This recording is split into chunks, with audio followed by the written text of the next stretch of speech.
Three Democratic Congresswomen are trying to strike the pro-life Hyde Amendment, which prohibits public funding of abortions through Medicaid reimbursements from a 2021 appropriations bill.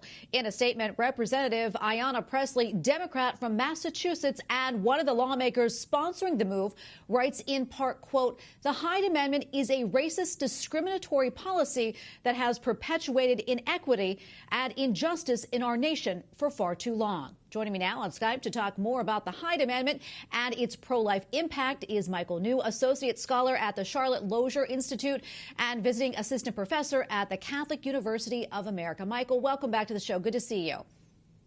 Thank you for having me. Well, first off, I'd like to get your reaction to Congresswoman Pressley's claim that the Hyde Amendment targets women of color. What do you think, and what does your research show?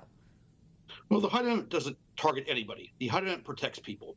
There's a very good body of research that shows when you quit funding abortion with taxpayer dollars, abortion numbers go down. And there's a considerable body of research that shows that the Hyde Amendment has saved millions of lives.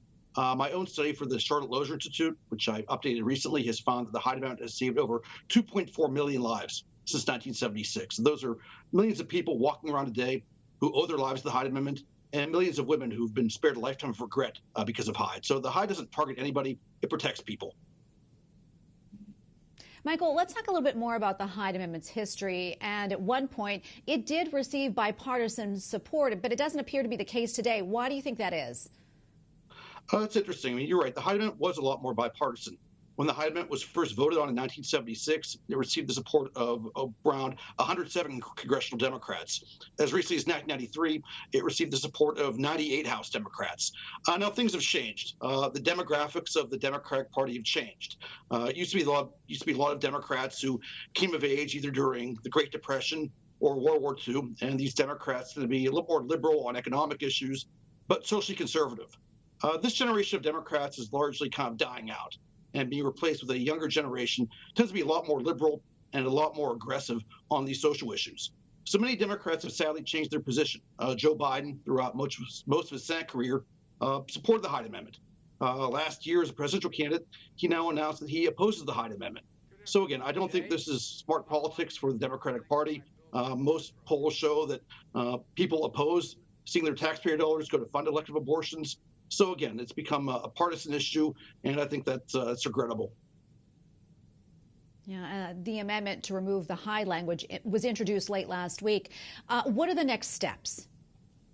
Well, I think next steps are that Senate Republicans need to state very clearly that they're only going to pass an appropriations bill with Hyde protections.